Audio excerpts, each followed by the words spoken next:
against COVID-19. So that means in total we've administered more than 4.95 million doses of vaccine to residents of the City of Toronto. As Dr. DeVilla will detail, we now have a new challenge in front of us, which is 200,000 kids between the ages of 5 to 11 who live in our city. They aren't eligible to be vaccinated yet, but that day is soon to come. While we are still awaiting Health Canada approval of the COVID-19 vaccine for kids, we are doing all of the work we need to do so that we're ready when the time comes to help deliver these vaccinations. I'm proud to announce today that we're launching the Team Toronto Kids COVID-19 initiative, the vaccination campaign to get these kids vaccinated. This campaign is going to be led by Toronto Public Health, and it's focused on helping kids get vaccinated so they can have the best protection against COVID-19, so that their families can be better protected, and so that schools can be better protected and stay open, perhaps most important of all. Like our approach to the larger vaccination effort, this campaign is data-driven and focused on making sure that all families, no matter where they live in the city, no matter what their circumstances, have access to the information they need to make a decision about vaccination and access to the vaccinations for themselves. The campaign rests on 5 pillars: clinics, community engagement, community outreach, partnerships, and making sure we have a needs-based and equity focus. And I commend Councillor Cressy for the leadership role he played in putting this kind of a framework together, which I think will guide us well, as it has during the rest of our vaccination campaign that's been so successful so far. Not over yet. We're in the process now of planning clinics across the city, including school clinics, in partnership with the school boards and at family doctors and pediatricians' offices. Our kids' clinics will include superhero selfie stations to make the experience fun and comfortable for kids. We want them to feel like they're superheroes in getting vaccinated, because they are. And we want to make sure that they experience it in that way as kids would, and that the experience is a very positive and fun one for them. We're also planning many other clinics to help make the vaccine as easily accessible as possible. We've talked about our community engagement and community outreach efforts for the overall vaccination campaign before, and we will be continuing with this grassroots approach because it works. We have already launched webinars and town halls for parents and caregivers and guardians. Those will be continuing, and we'll have more than 300 neighbourhood ambassadors and 155 community agencies helping us with that work. But we also know that we have to work to make sure the vaccine rollout helps everyone, everywhere across the city, without exception. To support kids in equity-deserving neighbourhoods, school-based clinics will be rolled out with enhanced outreach in 30 neighbourhoods across the city. And again, this is data-driven. The criteria for selecting priority neighbourhoods for school vaccination clinics looks at a variety of measures, including the COVID-19 fourth wave case count in the last few months, the percentage of residents who fall below the low-income measure, the percentage of residents who identify as racialized, the percent of people living in more crowded housing, and the total population of 12 to 17-year-olds not fully vaccinated as yet. We will adjust this as needed, adjust these criteria as needed, and as the data changes, but it's about making sure that we look at where a concerted vaccination effort is most needed. And it will make the biggest difference and protect the most kids, because that's what this entire campaign for adults and kids alike has been all about. That's what it's about at the end for this particular part of the campaign, protecting the kids. We all want this pandemic to come to an end, but it can't end if kids aren't protected. I know that there are people out there who have some concerns about the vaccination of children. It's okay to have those concerns, and we want to make sure that we get as much information into the hands of people as possible to help to allay those concerns, information that can come from trusted sources. But I also know that the vast majority of people have already looked at the information available. They've already asked trusted sources for their advice on this. They have received their vaccinations themselves and made a decision about their own lives, and now they want their children to be vaccinated too. Our Team Toronto Kids vaccination campaign will make sure that the success we've had getting residents vaccinated continues, and that everyone across Toronto from age 5 to 11 can have the best protection available against COVID-19, which is and continues to be vaccination. As we get closer to Christmas, the malls will be filling up, and we want to continue to make sure that vaccines are available where we know people are going to be. We know that the easier it is to get vaccinated, the more people will get vaccinated. Again, we have millions vaccinated already, and we're down to the thousands that we need to get their vaccine doses to get us to the 90% objective. That's why we've had several successful weekend shop and vax campaigns, and we're going to have another one, more than one, in fact. But this weekend, starting tomorrow, November 11th through Sunday, November 14th, Team Toronto is hosting COVID-19 vaccine clinics in 15 malls around the city. People will be shopping in those malls, starting as early as now, but going through Black Friday, going through Hanukkah and Christmas. And we're going to take the vaccines to where the people are going to be. And we're going to have shop and vax this weekend. Some of these are walk-in, some are by appointment only. Some will administer third doses as well as first and second, and still others might deliver the flu vaccine as well. It is important that anyone who hasn't been vaccinated against COVID-19 does so as soon as possible, especially as we move into the colder weather and more people are spending more time indoors. The vaccine is safe, and we want people to have as much protection as possible ahead of the holidays, when they're more likely to be out and about or more likely to be gathering indoors with friends and family. Shop and Vax makes it as easy as possible for people to get vaccinated, because you're out and about doing your shopping or other errands already, and this makes it very convenient for you to add vaccination to that list. Shop and Vax will feature clinics at the following malls and shopping centres, including the Agincourt Mall, the Bridlewood Mall, the Cedarbrae Mall, the Cloverdale Mall, Eglinton Square Shopping Centre, Gerrard Square Shopping Centre, the Lawrence Allen Centre, the Parkway Mall, the Shoppers World Danforth, the Thorncliffe Park Community Hub, the Scarborough Town Centre, the Stockyards Village, the Woodbine Mall, the Young Shepherd Centre, and the Yorkgate Mall. In addition to all of these choices, Team Toronto and its community partners are operating dozens of other local clinics in neighbourhoods across the city. And you can find a list of all of these clinics, including the malls for Shop and Vax and the neighbourhood clinics, at toronto.ca/COVID-19. And people, of course, can also visit more than 450 pharmacies across the city that also are offering COVID-19 vaccinations. I invite everyone born in 2009 or earlier who is not vaccinated to please find some time over the next 4 days to visit one of these malls or other clinics or a pharmacy to get their shot while they work or play or while they're just out and about. We're able to do all of the things we're able to do now in terms of being able to be more active in the community and be together and be in places we want to be, like restaurants and other places like that, because of the fact that so many of us have already done the right thing and got vaccinated. So please, if you're not vaccinated, please make the right decision this weekend for yourself and for your city. Finally, I want to acknowledge that tomorrow is Remembrance Day. I look forward to attending the Remembrance Day ceremony at Old City Hall, which has returned to its more normal setting outside of the Old City Hall in front of the cenotaph, knowing that people will be able to honor those who paid the ultimate sacrifice for our country, those who have served and those who continue to serve in a manner that is more customary from previous years before the pandemic.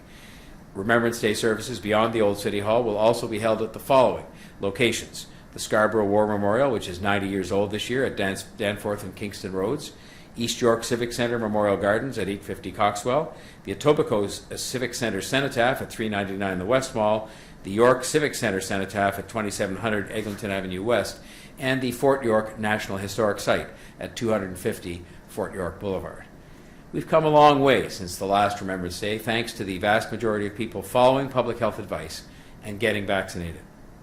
I encourage all Torontonians to take the time on Remembrance Day to pay tribute to the fallen and honor our veterans, those who've served our country and those who've helped us to be in the free country of opportunity that we live in today.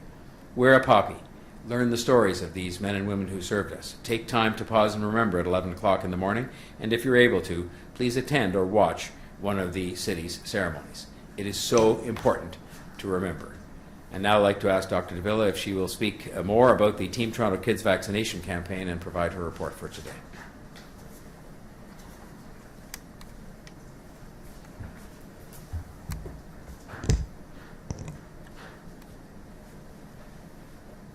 Thank you, Mayor Tory, and good afternoon.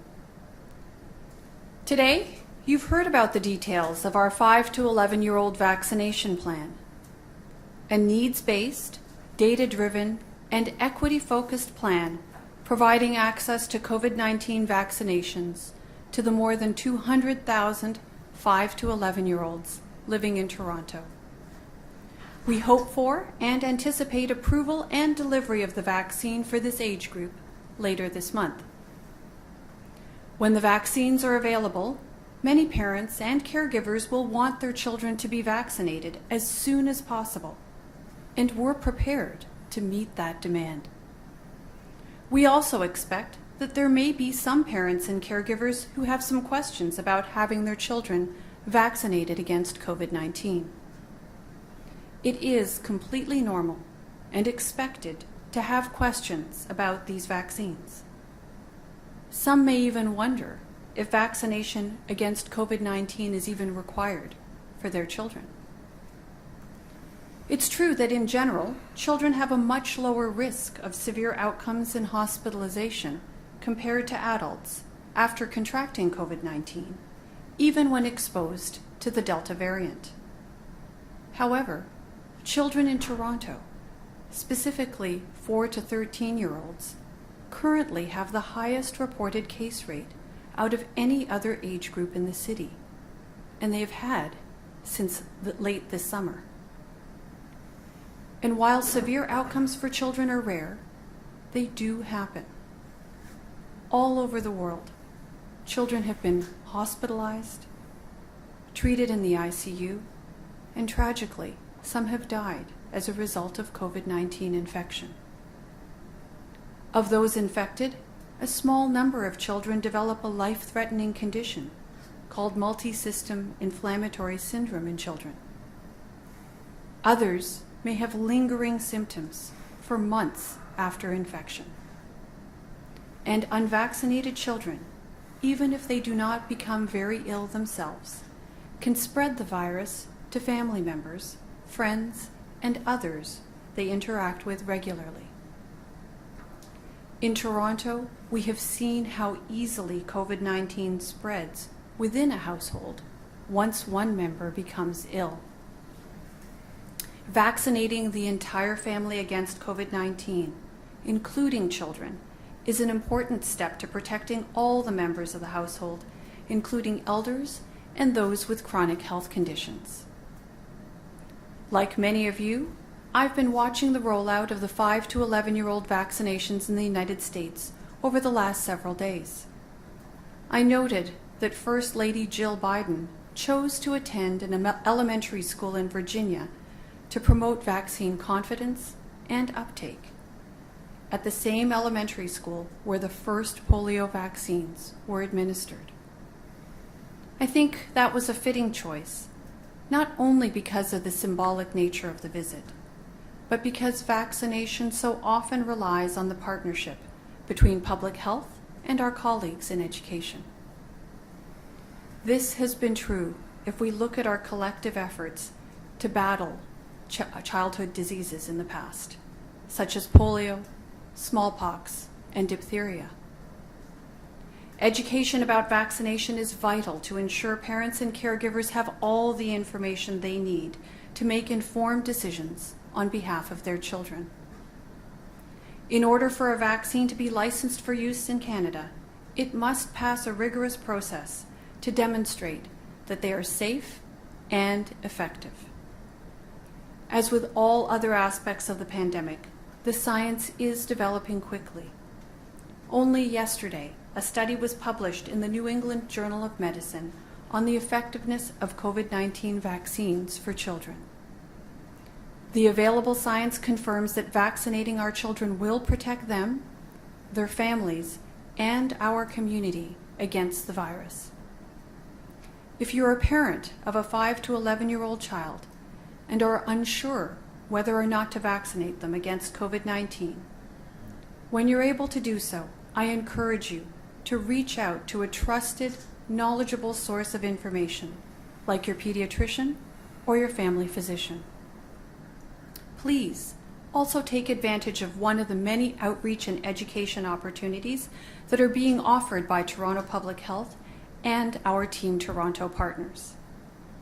We will continue to help parents make informed decisions through information sessions, question and answer sessions, our Toronto Public Health hotline, hospital consultation services, and town halls. Until all children can be vaccinated, I urge all those who are eligible but have yet to do so to receive their COVID-19 vaccine. I also ask you to continue to be vigilant. While it's true that in Toronto the number of reported cases continues to be relatively low, we are monitoring a slight increase in COVID-19 activity, as demonstrated through our 7-day moving average for new COVID-19 cases and our weekly incidence rate.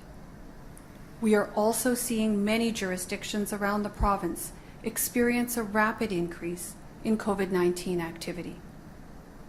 So I ask that you please continue to assess your personal risk, how you are interacting with others, and continue to employ measures like masking, physical distancing as much as possible, and taking advantage of this unseasonably warm November weather and taking activities outside. You will be protecting your families, your friends, and individuals at greatest risk of severe illness and those who are not yet eligible for vaccination.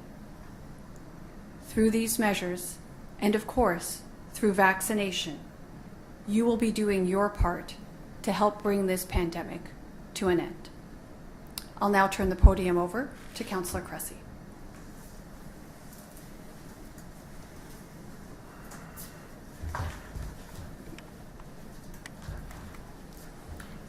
Well, thank you, Mayor Tory, Dr. Davila.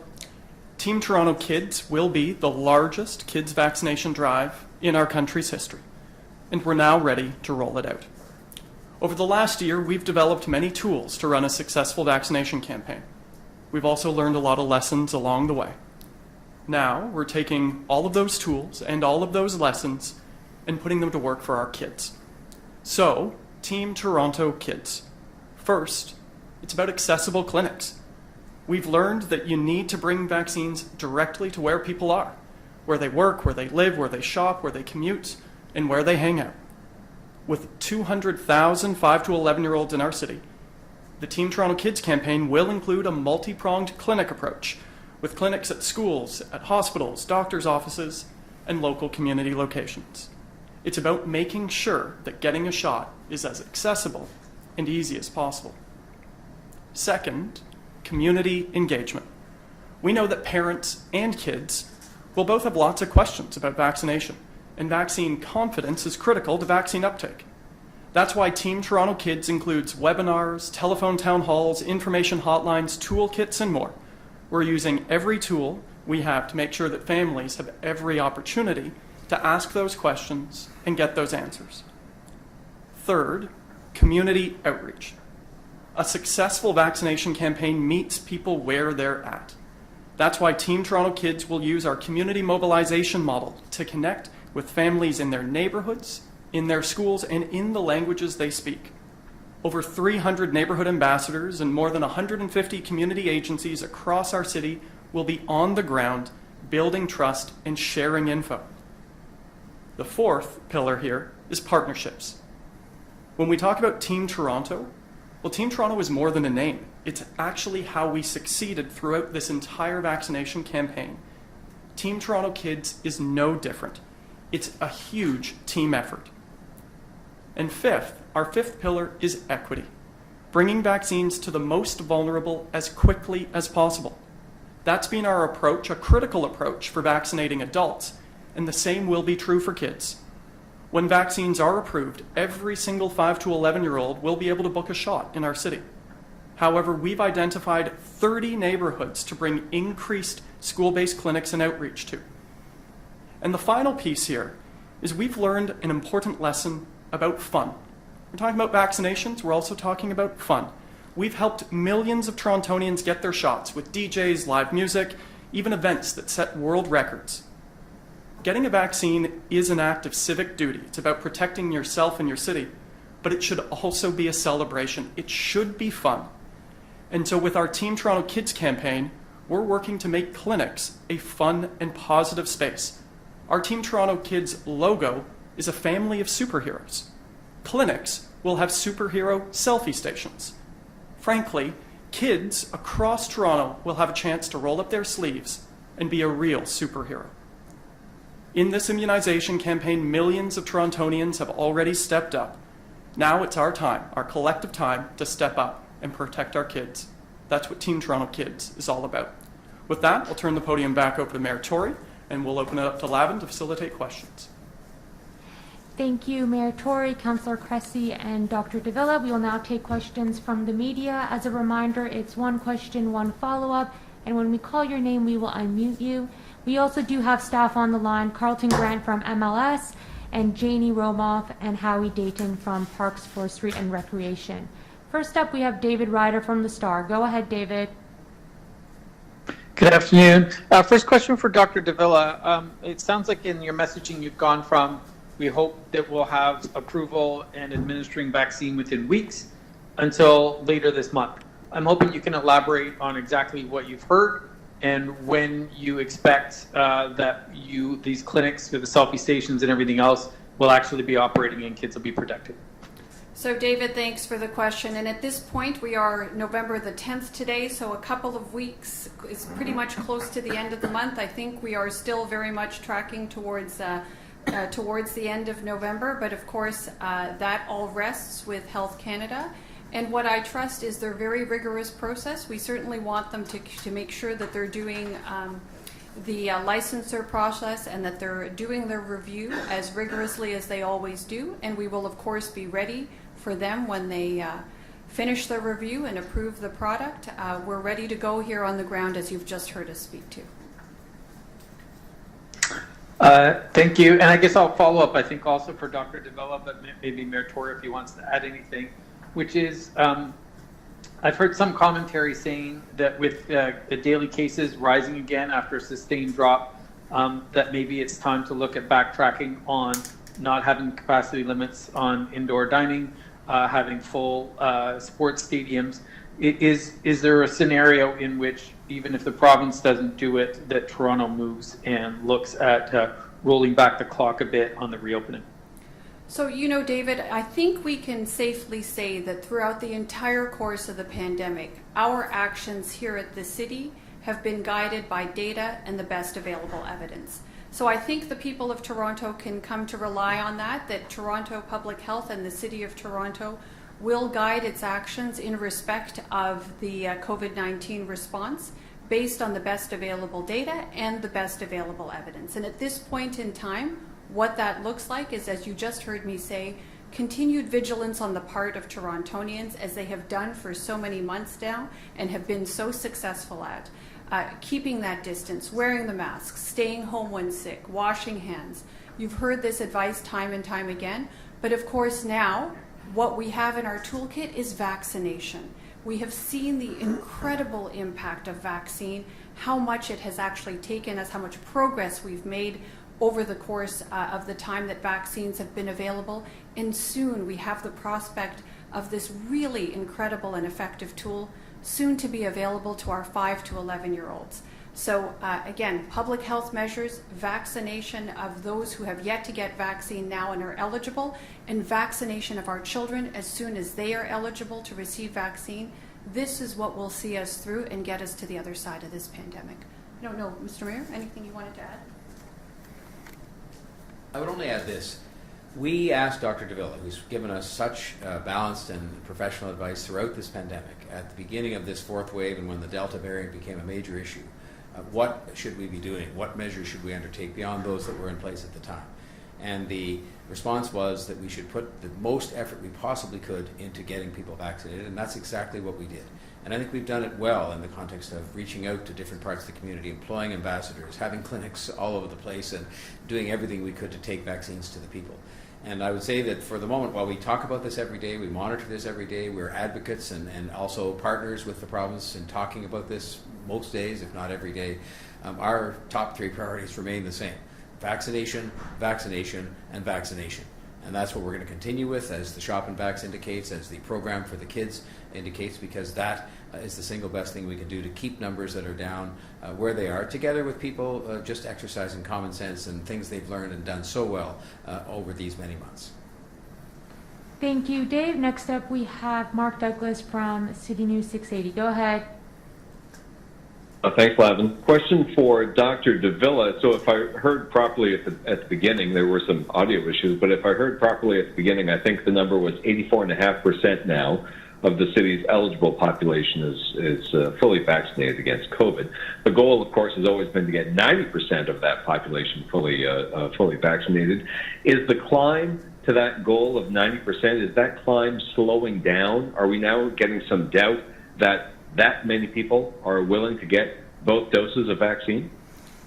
You know, Mark, I would say this. Over the past several weeks, you've heard us talk about this campaign and making sure that we're getting vaccine out to as many people as possible. The goal is to get as many Torontonians vaccinated as possible. And we've also said over the past many weeks that as we get higher and higher, as we get to, you know, the last stages of any campaign, whether it's a vaccine campaign or any other kind of initiative, the last stages always take a little more effort and take a little more time. But you have seen us continue to use those strategies that have worked well for us and that continue to work well for us, and we adjust and adapt our course of action as we have throughout the course of the entire pandemic, in keeping with what we're seeing on the ground that actually works. So making sure that people have access to vaccine, bringing vaccines to places where people live and work and play. This has really been a very substantive and has made a huge difference in our vaccination efforts, so you're going to continue to see us do that. And we are continuing to see that when we bring vaccines to people and when they get the information they need and have that opportunity to talk with trusted members of their community, community ambassadors, trusted healthcare providers, people who they already have established relationship with. It's that combination of making vaccine available and answering questions that has served us well. And I expect will continue to serve us well as we continue on with the vaccination campaign, and especially as we bring that vaccination campaign to 5 to 11-year-olds as soon as that vaccine is available. Thanks. And another question for Dr. Davila, just on the topic of, kids and having fun and the shopping and all that, holiday shopping well underway. Are shopping mall Santas allowed this year? And can kids actually go up to the Santas and climb up on their laps and sit on their knee? Is that going to be okay with COVID protocols? Well, I think at this stage in time, much of what is driving COVID protocols is outlined in provincial legislation. The Reopening Ontario Act actually describes what is allowable under the current conditions. Clearly, we want people to have fun. We know that this has been a long and challenging time for the pandemic. You've heard us talking about fun even within the context of clinics. I don't know that that's something that is always at top of mind when people think about vaccines, but we do think that we have an opportunity to really create more of a fun atmosphere and bring fun back into our lives, something we've missed so much over the last almost 2 years now.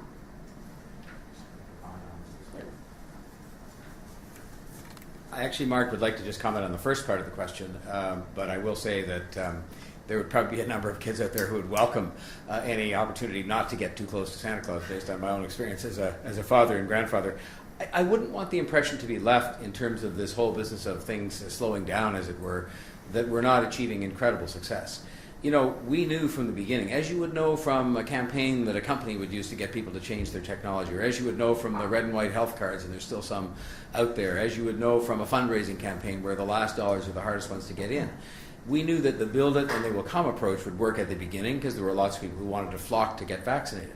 But we also knew there were people who were hesitant about that for a number of reasons. We worked so hard with our ambassadors and with education campaigns and so on. And we are making steady progress. And we're making steady progress already at numbers that are globally, not just globally respectable, but are globally leading in terms of the percentage of people in a big global city that have become vaccinated. And so we're going to get to 90. There is no mistake about that whatsoever. There's no wavering in our determination. But we had to make a major shift from build it and they will come to take vaccines to the people. And that's what we're doing. But that is a harder thing when it's done person by person, 10 by 10, block by block, building by building, mall by mall. It's harder than when you can build a mass vaccination clinic and people will come to you.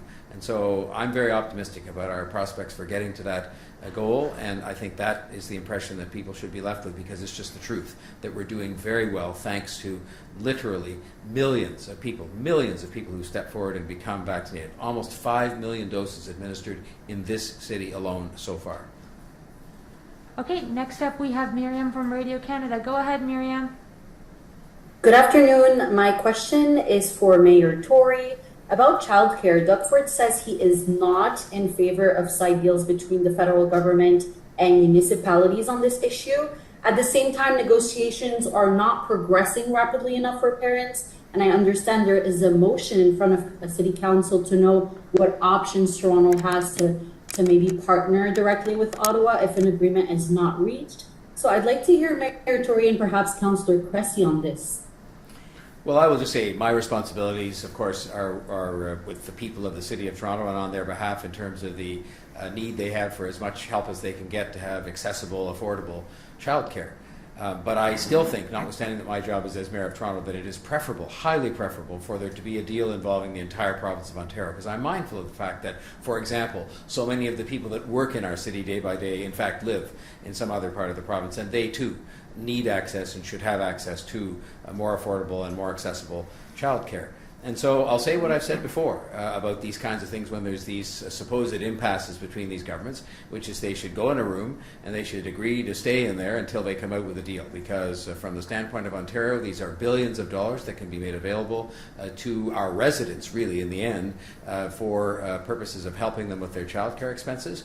And from the standpoint of the federal government, I think they want for there to be here a national program which is beneficial to families, but it's also very beneficial to the economy, to greater equality when it comes to the participation of women and parents in the workforce generally. This is all good news. So I would just hope that they will continue with their discussions and that today's impasse will become tomorrow's agreement. It would be a great Christmas present for the people of Ontario to know that their province had signed on to this childcare arrangement across the country.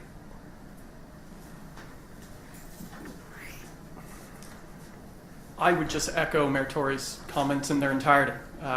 Affordable and accessible childcare is not a nice to have. In fact, it's necessary to recover from this pandemic and to ensure a recovery for all, especially for women. And certainly as a city, we want to do everything we can to support that national program and to support our provincial and federal governments coming to the table together. And I think it's important for us to do our due diligence to understand how we can best support that. But we need a national program, and as Mayor Tory articulated, that's something we'll continue to work hard to support in any way we can. My second question is from my colleague Stella for Mayor Tory. The City of Toronto will be pausing a number of recreation classes this week due to staffing impacts of the vaccine mandate. Should we expect other reductions in services?